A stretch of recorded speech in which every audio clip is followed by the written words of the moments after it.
Bora falar agora do Flamengo nesse bate-pronto da Jovem Pan. O Flamengo empatou com o Madureira, não saiu da retranca e ouviu algumas vaias do torcedor logo após o apito final. Madureira 0, Flamengo também 0, Campeonato Carioca. Apenas o segundo jogo do Vitor Pereira à frente do Flamengo. Já tem um monte de gente cornetando o Vitor Pereira, Mauro César. Umas malas pesadas, né? Impressionante, né? Os caras não têm... Eu acho que também falta muito entendimento de futebol, sabe? Muita gente. Acho que entendimento de como as coisas funcionam num time de futebol. Então é tudo assim, tudo imediato, o contexto não é analisado, não pelas vaias. As vaias eu acho até justas, porque o jogo foi em Cariacica, o mando era do Madureira, o Madureira levou o jogo para lá. O ingresso foi caríssimo, R$400 inteiro, um absurdo. E as pessoas compraram ingresso, 200 a meio então, né? Os caras compraram ingresso, torcedor do Flamengo, lá do Espírito Santo.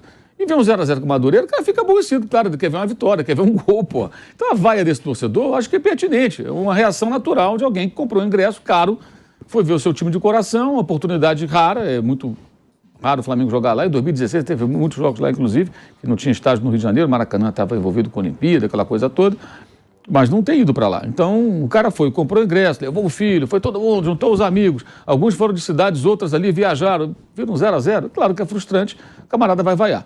Mas é preciso entender o contexto. Primeiro, a atuação foi ruim, péssima. Isso ponto. Então, críticas à atuação, elas são pertinentes. Tudo bem. Mas daí a achar que é tudo ruim, que ninguém presta, que... O Varela ontem, o Rodinei ficou fazendo besteira durante anos no Flamengo. Aí teve uma temporada melhor, mesmo assim ainda conseguiu fazer suas pataquadas, como dar uma vitória ao Corinthians com um gol contra ridículo, e aí ficaram apaixonados pelo Rodinei. O Mateuzinho comete erros há 1 milhão de anos no Flamengo, desde que ele surgiu, né? Acerta e erra, jogador extremamente irregular. Aí o Varela, que mal chegou, e não é um lateral agressivo, é um lateral que joga na linha defensiva. Contra um time muito fechado, ele não sabe ainda os movimentos do Everton Ribeiro por aquele setor, ele não entende muito bem quando o Gabigol se aproxima do que ele quer. Isso vem com o tempo, né? Você vai começando a conhecer os colegas. Ele vai, com o tempo, até por um olhar, por exemplo, o Rodinei teve 2 momentos importantes no ano passado, bem importantes, porque ele jogou com o Everton Ribeiro desde 2017. Com uma interrupção em 2020, né? 20 para 21, quando ele foi ao Internacional emprestado. Então, primeiro aquele jogo do gol de bicicleta do Pedro contra o Atlético lá no Paraná, que ele faz o cruzamento, né? E o outro, o gol do título da Libertadores, que ele tabela com o Everton Ribeiro. Porque já conhece, joga junto há muito tempo. Então, quando o Ribeiro faz um determinado movimento, o Rodinei já sabia mais ou menos o que ele esperava. Ele quer receber a bola aqui, ele vai me dar a bola ali. O Varela não sabe, ele vai ganhar isso com o tempo. E o mesmo vale para quando o Gabigol vem jogar pelo lado. O cara não consegue entender isso, esse Varela não serve. Então eles querem o Felipe Lan voltando a jogar futebol, entrando... Até o Felipe Lan, se voltasse a jogar hoje e fosse lateral do Flamengo, talvez tivesse uma dificuldade eventual no começo. Porque isso tudo é um funcionamento de um time que é o tal do entrosamento. Não tem. Então, com o tempo, daqui a X jogos, aí você pode falar, o Varela não deu certo. Sim, aí você vai dizer, mas com 1, 2 jogos, pelo amor de Deus, né? O Mateuzinho, você já sabe que ele pode entregar ou não. E o Rodinei está lá na Grécia, feliz da vida lá, deve estar... O Juan foi também... o Ramon também vai para lá. O Ramon foi para lá. Lateral esquerdo. Eles gostam de laterais do Flamengo. Levou o Rafinha. Tá daqui a pouco, se não der certo, tem campanha volta Rodinei. Mas já tinha ontem. Tinha ontem. Quer dizer, isso é de uma loucura, de uma falta de noção, assim, assustadora. E a mesma coisa o técnico, né? Ele ontem teve uma hora que ele tirou o Ayrton Lucas. Ele botou o Marinho. Que absurdo, o professor Pardal. Né, não, o Ayrton pediu para sair. Ele jogou 90 minutos contra a Portuguesa. Ele não tem outro lateral. Porque o Felipe Luiz até agora não está à disposição. Então o que o cara pensa? Poxa, eu tenho o Palmeiras dia 28, depois eu tenho o Mundial de Clubes, eu tenho a Recopa. Claro que em algum momento o Felipe Luiz vai voltar, mas em que condição? Vai aguentar 90 minutos? É um cara veterano. Eu não posso usar esse jogador aqui, arrebentar nesses jogos. Então ele fala, eu vou tirar o Ayrton Lucas, eu vou guardar. Esse jogo aqui não é o mais importante, eu tenho coisas maiores ali. Aí ele tira o Ayrton Lucas. Quem que ele tinha no banco? Não tinha nenhum lateral. O Ramon está sendo vendido, o Felipe, eu já falei, não estava à disposição, não se sabe exatamente quando ele vai voltar, em que condições estará, e é veterano. E tem o Marcos Paulo, que é da base, que acho que ele agora tem que observar, um jogador jovem que quando entrou naquele time do ano passado, em outras ocasiões, ele sempre foi bem. Não sei como está agora, eu acho que ele deveria ver o desempenho do garoto para, de repente, tê-lo ali no banco, lançar durante uma partida ou outra. Ele poderia colocar o Léo Pereira de lateral e puxar um zagueiro, botar um zagueiro. Mas o time do Madureira não atacava. Então a ideia não foi ruim. Vou colocar o Marinho, que é um cara agressivo na ponta, vou tentar fazer uma dobra ali com o Cebolinha, ver se eu consigo forçar o jogo por ele. Deu tudo errado. A ideia não foi ruim. A execução foi péssima. O Cebolinha foi para o meio, não funcionou. O Marinho não usava bem o corredor, não acertou praticamente nada. Ah, então qual é o lucro disso tudo? Ele vai percebendo o seguinte, pus o Marinho na direita contra a Portuguesa, não rendeu. Coloquei na esquerda, não era um lateral, ele era quase um meia ofensivo, que ele jogou só no campo de ataque. Ele não teve que fazer um desarme, marcar ninguém, não caiu ninguém pelo setor dele enquanto ele jogou no segundo tempo. Ele já vai vendo de que maneira pode usar o Marinho ou se não dá para usar o Marinho, que aliás é um jogador muito questionável do Flamengo, desde o ano passado. Eu não vou me surpreender se amanhã o Marinho for negociado. O técnico não vai falar isso na coletiva, mas talvez fale para o dirigente, olha, é só uma opinião, tá, gente? Não é informação. Ele pode chegar e falar, olha, esse aqui eu não estou contando muito, que eu tentei usar e tudo, acho que não funciona, tem um valor de mercado, se puder negociar, fiquem à vontade. Pinta uma proposta, negocia o cara.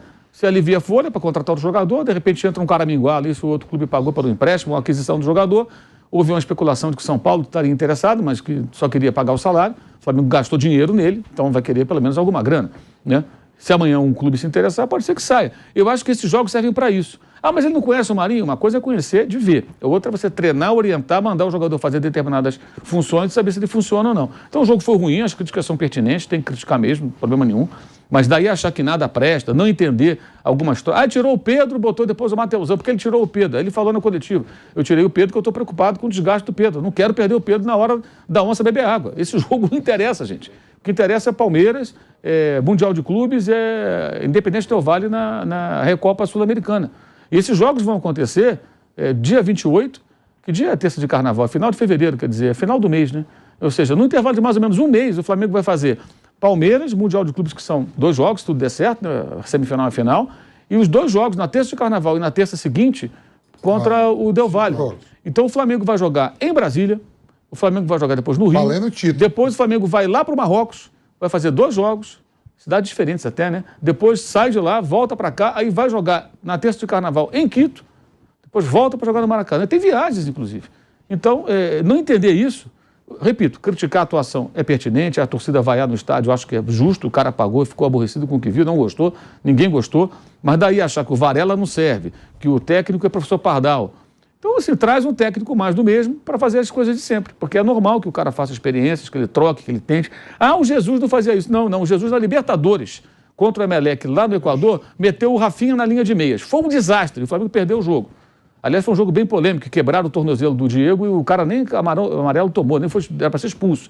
O Flamengo também depois foi beneficiado no Rio. Teve um pênalti também que não foi e deram para o Flamengo. Os 2 jogos tiveram arbitragem ruins para os 2 lados. E depois dessa lesão do Diego, sai o segundo gol do Emelec, que coloca o Flamengo contra a parede, tendo que ganhar por 2-0 do Maracanã. Mas ele colocou o Rafinha no meio, foi um desastre. Tomou pancada a rodo naquele jogo. Esse português maluco, o Rafinha no meio. E foi uma decisão que não funcionou. O jogo de Libertadores, gente. Ele meteu o Rafinha no meio. Como é que o Jesus não improvisou? O Arão foi campeão brasileiro jogando de zagueiro, o Diego de volante com o Rogério Ceni. Improvisações que deram certo. No início eu trato como improvisação, depois deixa de ser, o cara se adaptou. Eu falei do Felipe Lan. Quando o Guardiola chegou no Bayern, ele pôs o Lan no meio campo. Tá maluco? Mano, o lateral do mundo. Era. O Felipe Lan foi um jogadoraço, um jogador extraordinário, de uma lucidez, uma inteligência absurda. Ele jogou mais ainda no meio campo. Aí o Kimmich virou lateral no começo, depois ele foi para o meio campo. Quer dizer, ela voltou para o meio. Cara, quem não criticou? Muita gente criticou. Os alemães ficaram incrédulos. Mas esse cara tá louco, vai tirar o melhor lateral. Porque ele percebeu que o Lan, ele poderia no meio render muito mais pela sua capacidade, até de entendimento do jogo. Começou a Copa de 14 jogando no meio, enquanto o Schweinsteiger estava fora. Pois é, então você vê que deu opção pro Joachim Löw depois no Mundial. Então todo técnico tem um direito, até um dever, eu acho, de fazer algumas experiências, ainda mais chegando num trabalho no começo, para ver o que funciona ou não. O clássico do ano passado, ontem ele era chamado de Paulo Souza também, o Vitor Pereira. Ah, é o novo Paulo Souza.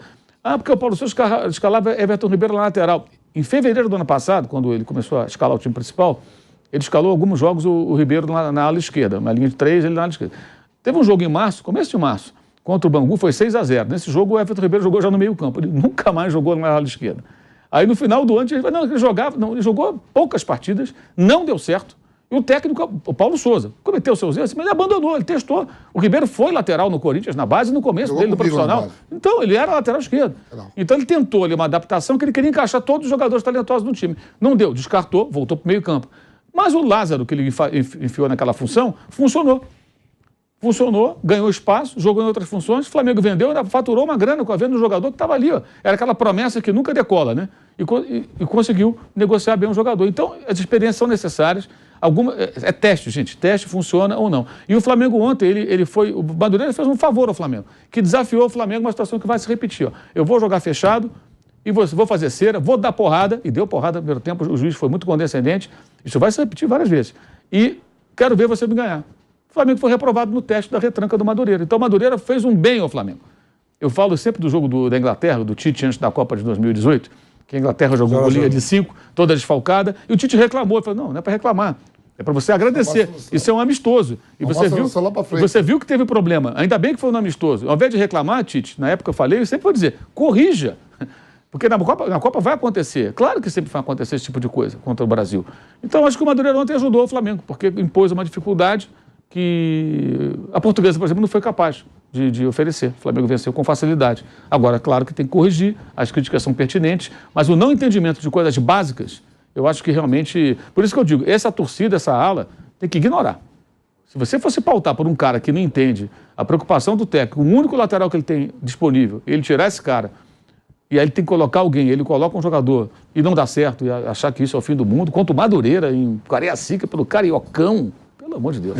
E outra coisa, né, Mauro? É nesse tipo de jogo que tem que fazer qualquer tipo de teste, né? Vai testar contra o Palmeiras numa Supercopa do Brasil, vai testar no Campeonato Carioca. Vai com o Marinho, mata pau jogando na função. Ele ganha uma opção. Se tivesse dado tudo certo. Aí, de repente, contra o Palmeiras está perdendo o jogo, ele fala, pô, o Marinho funcionou, vou meter o Marinho na esquerda. Eu já testei ele ali. Eu já testei e deu certo. O que nós falamos do Palmeiras na segunda-feira? Até você perguntou sobre quem foi. Eu falei, para mim, o mais decepcionante dos grandes de São Paulo foi o Palmeiras. Por quê? Porque é o que eu esperava mais. Porque é um time já pronto, então eu esperava mais, enquanto São Bento jogou muito pouco, o time que veio da segunda divisão. Mas o jogo mostrou, isso foi o que eu falei e repito aqui, algumas carências e a necessidade de contratações, porque perdeu 2 jogadores muito importantes. E perdeu em criatividade. A falta do Scarpa faz com que o Palmeiras produza muito pouco, muito menos, aliás, em termos de chances criadas. O jogo mostrou isso. Então, não deixa de ser um teste. Você fala, cara, o time perde muito, então vamos buscar alguém, como é que vai resolver? Tem alguém aqui dentro do elenco que possa suprir essa ausência? Ninguém perde o melhor jogador do Brasileirão impunemente. Você vai ter que buscar alguma solução, em casa, fora, não sei, mas tem que achar. E o Palmeiras sentiu isso. Esses jogos servem para isso. Então agora, a torcida foi lá, viu, o Palmeiras nem vaiou o time, entendeu, numa boa, que eu acho que até uma demonstração de maturidade nessas horas do torcedor. Não gostou certamente, mas não pegou no pé. Mas você tira lições daquele jogo ali. Aquele jogo é para depois se reunir ali, o técnico, a comissão técnica, dirigente, falar, cara, percebemos aqui problemas, o que a gente vai fazer? Vamos no mercado, não vamos? Tem um cara aqui que a gente pode aproveitar, que tal fulano na outra função? Vamos mudar aqui essa formação tática? Porque para isso esse jogo serve. E pensando no sentido contrário, que dia 28 o Palmeiras vai jogar contra o Flamengo. E não pode jogar como jogou sábado, tem que jogar mais. E em relação às vaias, é mais pelo valor do ingresso, né, Valdo? Eu estava olhando... Eu estava vendo aqui o Antônio Fagundes, que para mim é um Flamengo, o Antônio Fagundes para mim é um Corinthians, é um Palmeiras. É gigante o Antônio Fagundes da turma. E ele chega, ele tem a peça dele de teatro, ele chega às 6 horas, a peça é às 9, em ponto. Quem não entrou, não entrou. Ficou 50 pessoas. Você viu isso? Ficou 50 pessoas pra fora. Ele mandou chamar a polícia, falou, aqui é 9 horas. Se vocês entrarem, pagou caro e não gostou, vocês vaiam. Agora já tô lá, vai entrar depois e não entra. Então, é mais pelo valor do espetáculo, né, do que pelo... o Flamengo não joga todo dia lá no Espírito Santo. O pessoal pagou um ingresso salgado, R$400 para ver os caras. A vaia vem em relação a isso. Sim. Agora, a gente não pode analisar que porque empatou com o Madureira, a temporada vai ser essa. Vai ser todo mundo que vai fazer isso e o Flamengo não vai conseguir furar. Essa é uma luta que a gente tem que ter. Começar a implantar na cabeça do torcedor, dos próprios dirigentes e de nós aqui, da imprensa mesmo, que os estaduais têm que ser vistos como laboratório. Tem mesmo, mas essa é uma luta árdua, cara. Essa é uma luta braba, porque não é fácil ver isso. Eu brinco com relação a esse prazo, mas é verdade. A gente não pode demitir treinador no estadual. A gente não pode demitir o treinador no estadual. É o grande momento para se fazer teste. Eu não sei se o Vitor Pereira vai dar certo ou não vai dar certo no Flamengo, mas esse é o momento para ele fazer teste. E aí, quando ele for testado de verdade, numa Libertadores, num Campeonato Brasileiro, você pode tirar suas conclusões. De repente, não deu liga com o time do Flamengo, ser demitido. E não é por isso que o Flamengo também não vai conquistar um título. Porque o Flamengo tem time para conquistar título, mesmo o treinador entrando no meio de temporada. Isso aconteceu e não faz muito tempo, né? É normal acontecer com um grupo que tem um elenco tão forte. Tem 2 equipes que eu não me preocupo no Campeonato Brasileiro, na temporada de 2023. Flamengo e Palmeiras. Eu não me preocupo. Eu acho que essas 2 equipes aí, elas vão beliscar títulos. Elas têm uma base formada, elas têm grandes elencos. O Flamengo tem um elenco melhor que o elenco do Palmeiras, tem mais condições do que o elenco do Palmeiras, tem um time muito forte. O Vitor Pereira, a gente até brincou ontem, né, Vampeta, durante o jogo, torcedor do Corinthians, a cada instante perguntando pro Kaique quanto é que tava o jogo do Flamengo. Esse é o futebol, é uma brincadeira, é óbvio. Os caras vão torcer contra o Vitor Pereira e pronto, ponto final. Mas eu acho que o Mauro fez uma explanação perfeita. Eu acho que o Campeonato Paulista, se for visto como um laboratório, e você curtir isso, você não tem por que não curtir. Você conquistou o Campeonato Paulista, valoriza o título. Óbvio que você tem que valorizar o título. Não chegar no final e falar assim, ganhamos o Campeonato Paulista. Não, todo mundo gosta de ganhar um título. E é legal ganhar um Campeonato Paulista, um Campeonato Carioca, enfim, os estaduais. O Flamengo vai dar liga, o Flamengo tem um time muito forte, esses jogadores que estão entrando provavelmente vão desempenhar um bom futebol. Se não desempenhar, o treinador sabe o que fazer com eles, o clube vai se arrepender ou não, enfim, isso conforme o tempo a gente vai poder analisar. Agora, eu acho que as vaias é muito por isso mesmo, o Vampeta tem razão, quando o cara paga um valor assim altíssimo e o clube e o time não rende, pelo menos um pouco, poderia até não vencer, mas de repente render, né, mais no jogo diante de um Madureira. Às vezes não vence mesmo, mas cria oportunidades, joga melhor, chama mais atenção, enfim. Mas não é nenhuma tragédia, longe disso, longe de tragédia. E para você, Fábio Piperno, Flamengo 0, Madureira 0. O torcedor tá certo de cobrar o Flamengo, Piperno? Então, o torcedor que está lá no estádio, primeiro que esse é um torcedor já, enfim, diferente, aquele que frequenta, joga, aquele que sai de casa. Então a relação dele com o clube é outra. Então ele está lá acompanhando, enfim, no dia a dia, pagou caro o ingresso. Então, naquele momento, pontualmente, ele tem sim todo o direito de fazer a cobrança que ele quiser. Vai lá, critica, o cara jogou mal, enfim, o Pedro não fez gol, o goleiro falhou, o outro. Enfim, ele tem o direito de fazer isso. Agora, uma coisa é o torcedor emotivo por definição, que está lá acompanhando o time no estádio, então fazer esse tipo de cobrança. A outra, por exemplo, é o crítico. Então, sabe, é isso que tem que ser muito bem diferenciado. No caso, por ali exemplo, ele está com a emoção, né? Lógico, ele está com a emoção, ele está com o bolso, ele está pagando caro, ele saiu de casa, ele foi lá, tomou chuva, às vezes toma sol, enfim. Mas o fato é que é um outro envolvimento, então ele, sabe, ele está lá para curtir o espetáculo, e se o espetáculo não for bom, ele vai lá, vaia. Né?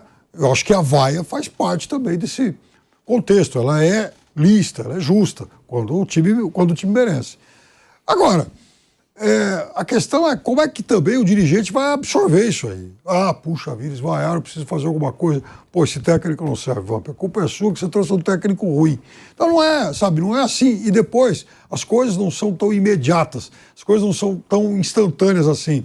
Ontem, não sei, a gente falava, por exemplo, do caso lá do Chelsea, né? Que nessa temporada já gastou mais de 400 milhões de euros e ainda não conseguiu encaixar o time. Está fazendo uma Premier League ruim. Agora, tem bons jogadores, enfim, daqui a pouco esse time vai se encaixar. O Manchester United, por exemplo, começou mal a temporada e agora encaixou, agora vem, né, com uma série 9 jogos que não perde, né? Então, essas coisas precisam de um pouco mais de tempo. Agora, você não pode, eu confio nesse técnico, vou gastar a maior bala, demitir o outro, paguei indenização, exonerou o clube, mas eu vou investir naquele outro, tal, porque ele é melhor ainda, aí o cara fica meia dúzia de jogos, puxa vida, errei, esse cara não serve, eu vou dar um bico nele. Não é assim. E depois, trazendo isso para a realidade, por exemplo, aqui de São Paulo, o torcedor, mas principalmente o dirigente, ele tem que encarar o Campeonato Paulista como um prolongamento da pré-temporada e ainda é um prolongamento privilegiado, porque aqui você vai ter mais jogos de bom nível para fazer esse tipo de teste, esse tipo de avaliação, porque são 5 times de primeira divisão e 5 times de Série B. Muito provavelmente você não vai ter vida fácil com nenhum deles. Então, puxa vida, se o meu time tiver mal nesses jogos contra adversários aí de Série B e nos principais clássicos, a luz amarela está ficando acesa. Eu preciso corrigir alguma coisa para o Campeonato Brasileiro, o que não necessariamente significa, por exemplo, você dar um bico na tua comissão técnica. Então, é por isso que eu brinco. Calma lá, gente. Quer dizer, não dá para fazer nenhum juízo definitivo em campeonato estadual. Mas você tem que tirar do campeonato estadual aqueles sinais, positivos ou não, que ele aponta para o teu prolongamento de temporada e para as competições que realmente interessam. Ontem, horas antes do jogo, o Flamengo divulgou uma entrevista do Vitor Pereira e ele falou sobre a torcida do Flamengo, sobre essa pressão de dirigir um time como o Flamengo. há emoções que eu senti na minha carreira que eu sei que só o futebol me proporcionou e só os grandes clubes conseguem proporcionar. Portanto, eu acredito que uma torcida da dimensão da do Flamengo, que me irá fazer viver ou me proporcionará viver emoções que eu nunca mais esquecerei. A maior parte dos desafios na minha carreira são grandes desafios. São desafios que não são para todos, que são difíceis, mas são esses que me motivam. Portanto, essas grandes multidões, essa pressão que vem, essa pressão que eu aqui no Flamengo, quando cheguei, quando vim de férias ainda, atenção que o Flamengo é diferente, atenção que a pressão aqui é isto, atenção. Mas isto é o que eu tenho vivido a minha vida toda.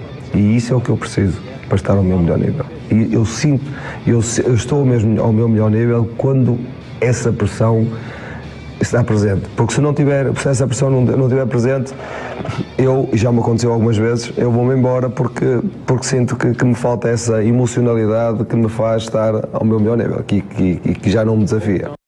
Tá aí, Mauro César, a gente falou, né? Se não tiver pressão, eu vou embora. Eu quero pressão.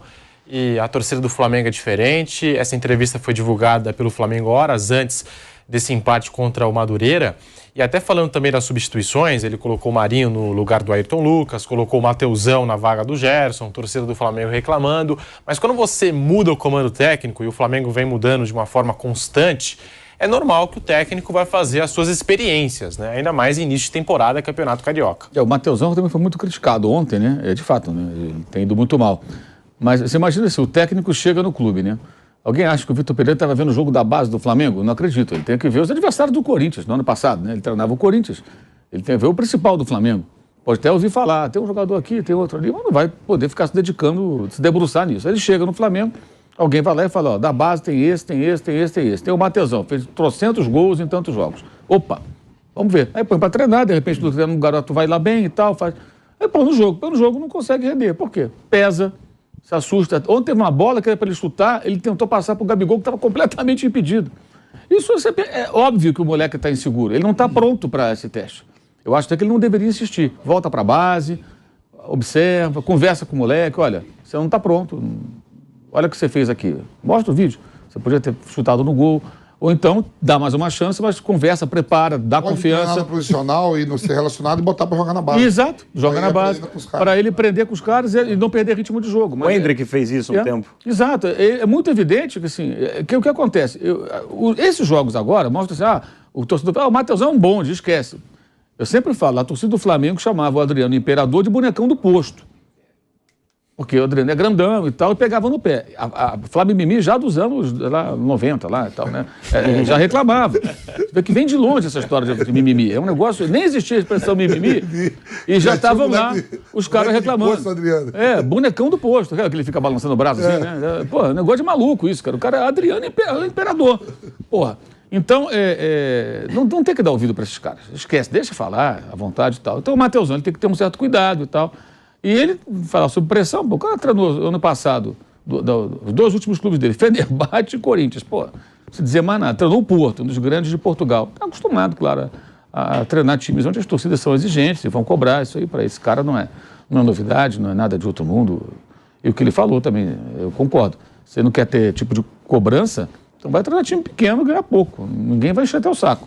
Entendeu? Foi o caso agora do Red Bull, o Flávio Prado que me desculpe, mas o caso do Red Bull Bragantino, que é um time de pequena torcida, tem uma multinacional que põe dinheiro, o Barbieri ficou lá fazendo um trabalho muito fraco ano passado e não tinha praticamente reclamação, que não tinha quem reclamar. Agora ele está no Vasco, é diferente, a história é outra. No Vasco, se a coisa não funcionar, essa pergunta é boa para o Barbieri. Ele vai dizer, mas no Flamengo eu convivi com isso antes. Sim, mas aí você passou um período grande no clube onde não tinha esse tipo de cobrança. E agora no Vasco? O Vitor Pereira não, ele está mais do que escolado com isso e tem que lidar, obviamente, com esse tipo de situação.